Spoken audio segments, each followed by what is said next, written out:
You're like, oh man, what the heck? How you been doing today? Good, man. Yeah, I'm just trying to let me see here. Let me turn her off because they had this on in the background. We don't need Right. noise. So we working on a deal with nonstop Eric. So you know your numbers and stuff, right? Because I didn't write down what you were telling me on the thing there. Yeah, yeah, I got it. So you trying to this is basically a deal you're trying to wholesale? Is that what you want to do with it? Yeah, it's a deal like the wholesale, Okay. and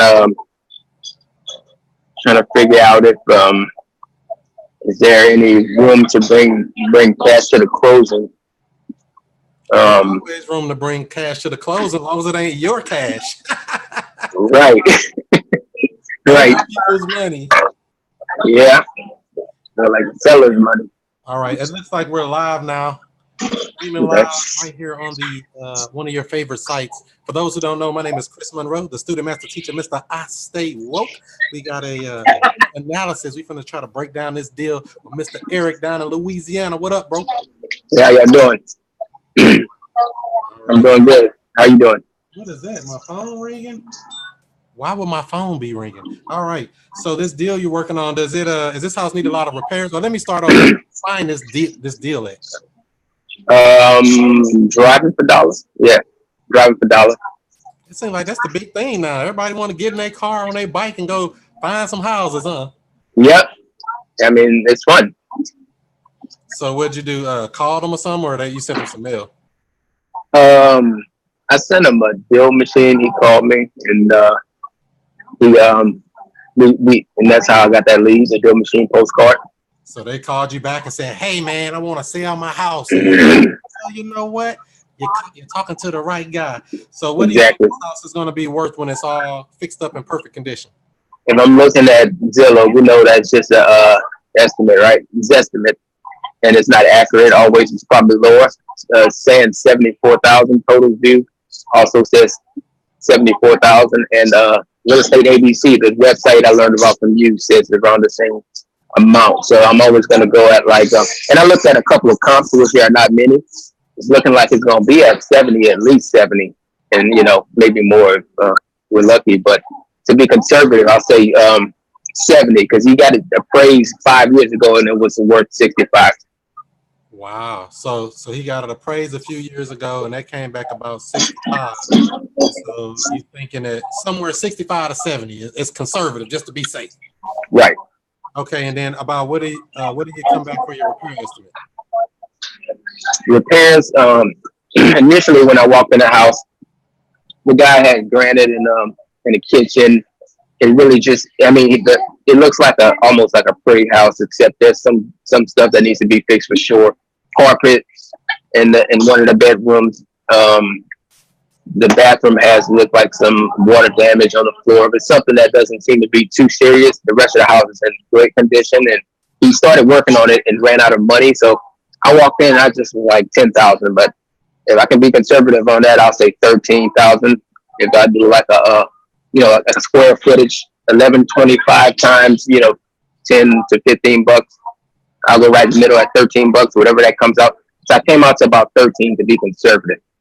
Right, right. Because what my motto is, I try to ask them, what do you think it'll take to get this thing up and running? Even though you're going to come up with your own thing, I try to get them Right. to give me a number. Did you ask them something like that? I didn't, but I know he did kind of say he was unsure of how much work it was going to take. So he was like, I could see it wouldn't take that much work, but I didn't want, I should have asked him to give me what he thought. He probably thought it cost way more than what it might actually cost. Exactly. That's your bargaining tool. Oh yeah, you said there's a mortgage on this, right? You said they owe about how much? 41.5, 41,000. 41,500. Right. Did you get a payoff something from the bank, or that was just what he told you about that much? He showed me his Credit Karma, and he opened his app up, and it says it right there. That's what he owed on his mortgage. And then he got the real papers from his wife and told me the exact amount to the penny Oh, on okay. it. Down to the penny. Right. So his main thing, why is he selling this house? So you said because he ran out of money? Is that what it was? No, he lived there for 13 years. He's moved. They bought another house, and he's paying two mortgages. He was letting a friend live in there for a while for free, no rent, and the friend kind of trashed it, so he put him out. And he just needs some debt relief right now. He started paying the two mortgages. He let somebody live for free, and he's surprised they trashed it. Is that what you're telling me? Right. Ain't that crazy? You try to give somebody something for free. People don't respect free sometimes. No, they don't put value on nothing until they pay for it. All right, and then so 41.5, and then what was the monthly payment on it? He said it was around three. He didn't make it too clear. He said around 350, but with interest and stuff. I'm guessing he's thinking PITI is probably 500, somewhere around there. Okay. So his mortgage doesn't include it, or you're not sure? Yeah, that's including his mortgage. So so it's including PITI, principal, interest, taxes, and insurance. Right. At 350? No, at 500. At the end of all that, it's about 5. Oh, okay. Yeah, I'll try to get those numbers down too, because that's what's going to help you with your exit strategy. I know a lot of times people be like, man, I don't really want to ask this stuff. You got to ask them tough questions, because that's what's going to help you know if you can even do anything with it, because right. We can't even know if it's possibly a deal, Man, when I got out of the court, I was like one of the first things I asked. I know you kind of try to walk around and do a report before you jump into that, but I kind of made a mistake and asked it, and he threw it out, and he was like, yeah, I only owe 5,500. And then by the end of our conversation and more probing, he only owed 41. So he was trying to make a spread for himself by telling me how much he owed out the gate. The seller wouldn't lie to you, would they? Right. Sellers lie, buyers lie. Men lie, women lie, numbers don't lie. So $500 a month, principal, interest, taxes, and insurance. Is he current or is he behind? He's current. So that helps. Because, a lot of times when you come across these deals, it's behind and somebody got to catch it up to bring it current. And that's even you got to bring the closing. So you're thinking about doing a wholesale deal on this. Let's see. So let me do the math on it real quick. If I can pull out a handy dandy calculator, because I'm not a real math person. I mean, I am, but I really use it. So you say 70,000 times 0.7 is 49. Right. 10 in repairs? I'm going to put 13. Ooh, you make it tight. 49 minus 13 is 36. Right. I don't know, man. If you owe 41 and you need to buy for cash for 36, and you say he's willing to bring cash to the closing? No, I'm saying I'm wondering if I brought that option up to him, I'm thinking he'd probably be being a good option for him because he's working offshore and he's making some money and he wants his debt relief. So I thought if I could explain to him, that's the part I'm kind of confused about when they bring cash.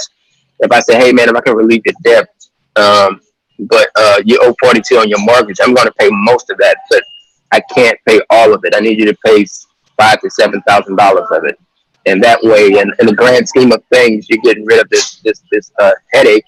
And as an investor, we have to make sure that we buy at the right price. So down the line, we're going to run into headaches when we're trying to rehab or when we're trying to resell. We're going to be charged a percentage. So we got to cover ourselves in the beginning when buying this thing. So as an option, I thought I can ask him to bring cash to the closing that way. And if he didn't bite on that, then I thought that maybe creative, ways of buying it, like a subject to would be an option, So you have it under contract for how much? 40. I got it under contract for 42, and I got a buyer at 44. A good friend of mine that I'm really kind of giving the deal away to for $2,000 on the fee. We're supposed to meet next Monday and let my buyer do a walkthrough real quick. He already told me he wants it over the phone because he knows the area, and I sent him a couple pictures and he wants the house, Where did you come up with the $44,000 asking price at? I looked at the 42, and that's how much I got my house on the contract for. So I was like, I'll get an assignment fee for $2,000 if I assign it to my end buyer. Because you left yourself like no room for negotiation, right? Right. Because nobody ever just go ahead and give you what you asked for. I mean, I don't know. You probably don't know that yet, but they never do. They want to make an offer. Just like you want to make an offer, they want to make an offer. So you got to leave yourself a little cushion, a little pillow to lay on instead of just, I'm only going to make $2,000. I mean, that's cool to come down to that. But, I try to, when I do these deals, I do the math on it and I try to send them out at a 20% discount or a 25% discount. And then in reality, we might come back when the smoke clears to get to that 30% discount. But I try not to do it right out the gate at my top dollar because you don't have any room. You know what I mean? Right. And how long you got on this contract? 30 days. Ooh, you already what? A weekend or some days? Right. Right. So tell me about the marketing. Have you started already marketing this deal out? Because I have this unique buyer, and this buyer is pretty much like a family close friend of mine, almost like the godfather of my kids. He has a lot of cash, and I've always told him about me doing real estate. And I kind of I sent him the deal. He said he wants to buy it. He could buy it cash tomorrow. I stopped marketing it. Right, I never even really marketed it yet because I kind of got solidified on that one buyer, and that's why even with the action so close that 42 and 44, that unique buyer that I have, I'm pretty like positive he's going to close on it. And I kind of gave him that deal just to build a working relationship as far as going forward. I got another land deal that I'm working on, and I sent him the details of that, and he was like, "Man, I can pay $60,000 cash tomorrow for that." And he wants to work with me on a lot more deals. So yeah, that's good. That's a good thing. You want to build that rapport up. But let me ask you this: what do you do if he decides not to buy this house? Yeah, I'm gonna have to hit marketplace, Craigslist, or extend my contract. So yeah. So so does he have to see the property to buy? Why don't he go ahead and just buy it? Since he says he wants it, lock him up, have him put in his non-refundable and buy the house. He don't need to see it. You sent him pictures already, right? Right, I sent him pictures, but I don't think that investing in real estate. I think he's more of he has a lot of money, but he hasn't been invested. He only got a couple properties that he in his portfolio, so he's really just starting. And but he has a lot of business there, so more of he's not going to just take a gamble. But did he tell you that, or that's something you're saying? Something I'm thinking. I know it's something you're saying because you got to be a question asker. Don't be a no person. I don't know nothing. You see how I'm asking you questions? I didn't come into this conversation trying to know anything. I came in as a question asker, and that's the position you have to put yourself into. I don't know nothing. I know to ask these questions.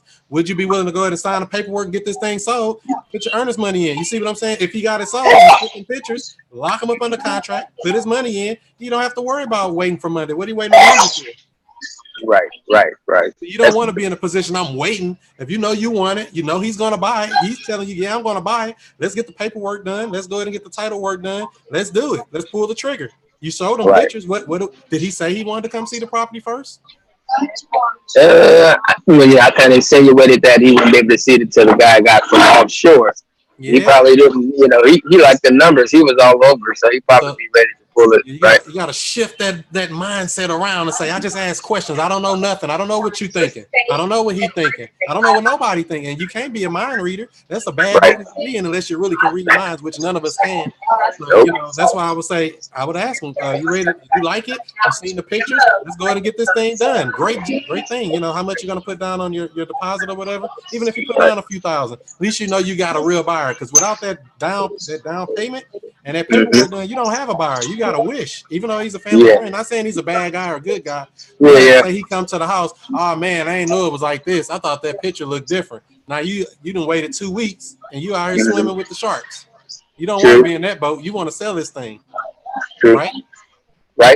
So I would get him locked up. I mean, if he want it, lock him up. Get it. I mean, I would call him back and ask him, "You sure you want this deal? Let's go ahead and get this paperwork. What's your email? Send it." Because I've sold deals to people. I do a lot of virtual. I do about 90% virtual. I don't see buyers. I don't see sellers. I see houses more so than anything. And I barely try to do that. I try to do all this virtual. You don't need to go meet anybody. You know what? DocuSign. Yeah. That's how I did my. You know what I mean? Right. So, I mean, is that something you would be? Are you afraid to do, or you want to do, or what? What are you thinking? To ask him for an earnest money deposit. Earn his money and get that paperwork on that assignment agreement. Get the deal done. You don't need him to be here to do that. Right? True. What do you need? I mean, unless he told you, hey, yeah, I don't feel comfortable buying this without seeing it. If they told you that, that's something different. But you have to ask those tough questions. I think the reservation why I've been waiting is because I really want to. He's probably working on houses. He probably could be a little bit better at estimating repairs because he's done it before, and let him take his own. And I kind of, so on the numbers side, that's why I kind of wanted to wait for him to see it because then I could try to renegotiate it if needed on my contract. You don't have anything to renegotiate. You set buying it for what he owes on it. You see what I'm So saying? You yeah. creating a problem that you don't need with that. Does that make sense? So No, yeah. you're over analyzing it. Like, I don't care what the repair cost is. As long as my buyer's happy with it, I don't care. I really don't care. If they happy, I mean, I'm gonna help them out, get all the information that I can to find out if this is a good deal or not, or this is the known repairs. I don't know every little thing, but I do know this, and this, and I will show you pictures, video, whatever I can do to help you. I'm your boots on the ground to solve your problem. You don't need to be here to do this. Sign this paper, get this earnest money in, get this deal closed. There's no reason to go through waiting. Time kills Right. deals. Time is the killer of all deals, and procrastination is the killer of all dreams. So we don't want to be doing neither one of them. True. So what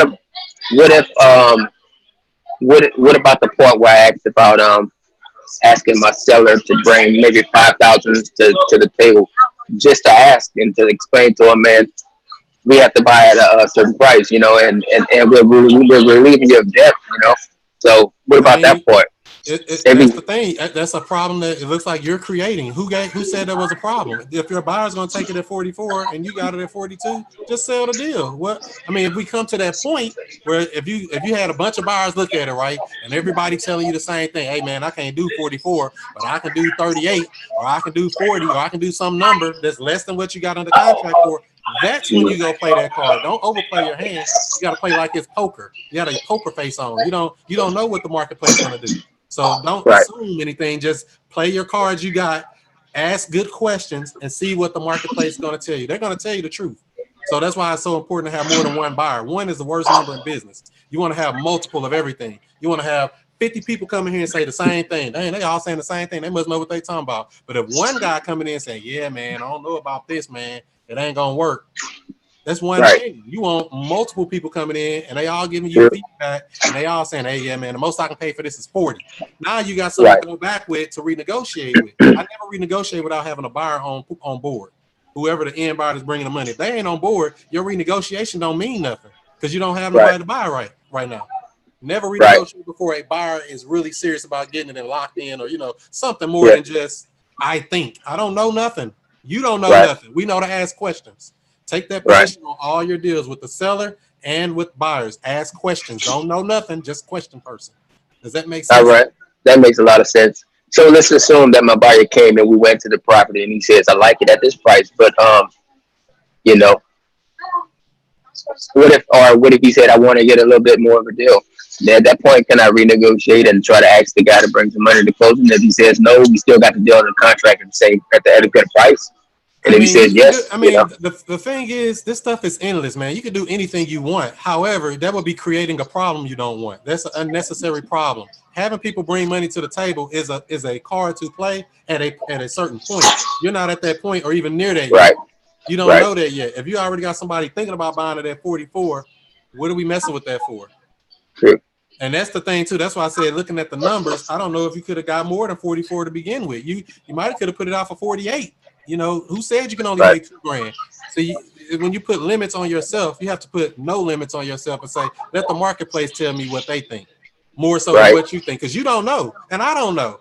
Everybody look at things different. Even repair costs. Some people have damn near free labor out here cleaning up stuff and got Mexicans and all this stuff doing stuff for little or nothing. Some people right, have expensive cleaning crews or construction crews or whatever. Everybody got different things, different strengths. They might true, have a construction company, so their costs are lower, and they just buying a house because they need to keep their workers busy. So instead of me trying to assume or know something, I know to ask the question. So would this work for you? Would you consider doing 48 for it, and let them bring you down to earth, and you know that my bottom number is 44 or whatever your number is. You see what right. I'm So saying?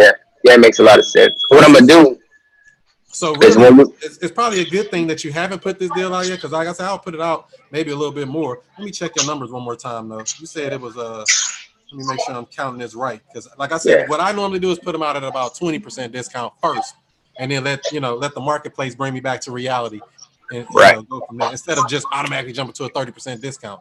Because who said they have to get 30%? Some Well, I people don't think there's, buy it. I don't think there's much room to bring it any, ask for much more in this deal. I don't know with the numbers. So 70 times 0.8, that's 56. 70 times 20% discount is 56. Oh, Minus, you say, we'll just say at least 10. If they did 10 in repairs, that's 46 right there. You're already under that at 44. You see what I'm saying? right. So I mean, somebody might buy it at that. You don't know that though. That's why it's so important. There's two reasons why a deal won't sell. The price is too high, or your marketing sucks. You don't want to be Right. the marketing suck guy. You want to be a marketing expert, because doing wholesaling, that's really what you are. You're not doing real estate. You're a marketing expert. Marketing. So you got to Right. be strong with that marketing. Put that thing on Facebook, Craigslist, OfferUp, Let Go, My House. Zillow.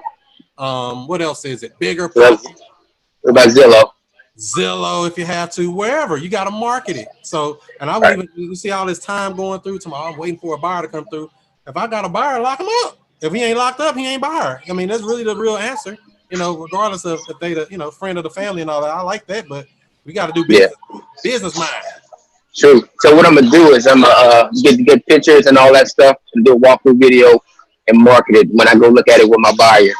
But I mean, if he don't like it, I'll right then and there, Yeah. But Or just lock him up. If you know he won't, lock him up. He can go through and look at it still. I mean, like I say, he gonna do his due diligence either way. You know what I'm saying? They gonna still go look at the house no matter what. But the real truth of the matter is, until the marketing or till the deposit is dropped, the marketing don't stop. That's the real rule I go by. Until the deposit is dropped, the marketing don't stop. Because everybody tell you, yeah, I'll buy. You know how many people told me they're gonna buy a house from me and they ain't do it? I mean, right. I ain't even got enough fingers on my hand to tell you how many people told me that. There people, nothing wrong with them, they just didn't do it. For whatever reason. Oh, well, I thought it was this, or I thought that was on another area. Oh, I ain't know it was this, or whatever. I don't care what their excuse is. Until that deposit is in that escrow or in your hands. Mm-hmm. Man, that's just a bad habit. I wouldn't even come into the game doing it. That's a bad habit. Even though he's your number one buyer, you keep him, and you can still send him stuff early or whatever you want to do. But until that deposit is dropped, the marketing don't stop. As soon as the day you get it under contract, that day, I will not wait like that, because you're burning up time. Then you got to go back and ask for an extension. Then you got to go back and ask for a reduction on price. Then you got to go back and ask. You don't want to be a go back and ask nothing. All my questions asked before I even get under contract. 50 questions. 50 questions. If you ain't asked 50 questions, you ain't asked enough. True. So yeah. That helps y'all. Did you have any other questions or anything for me? For this guy that I'm talking about, my buyer, he's a real unique buyer because kind of close. He's a little bit older than he's a lot older than I am, but he's a close family member, whatever. And he wants to get into multifamily. He's talking about buying apartment buildings. He's made his money outside of real estate, but he wants to get into it now. And he was like, "Man, you could send me, and we could do deals together." He was like, "And I'm not a greedy guy, and we could, he can give me some guidance, and I know the wholesaling part of it, and how to source deals. I'm trying to see how to utilize that relationship. Like, do I want to just find all my deals and push them all off to him, or and that's how we give each other value, or Well, I don't know how you're going to provide value no matter what you do, long as you get good at what you're doing, finding deals and marketing them. He's your number one buyer. That's great. But don't get caught into that mindset, I have to please this one person. You get your money and your livelihood from the marketplace. The world is your stage, not just one person. He can fall over and croak tomorrow, God forbid. But you can't put all your eggs in one basket like that. Oh, he's going to do everything he say he's going to do. You don't know, something can happen. The IRS can come take all his money tomorrow. Anything can happen. So if you put all your business into one person, that's a bad structure already. You want to set up things to where you have it set up and everybody can come on in. They know that Eric is the man.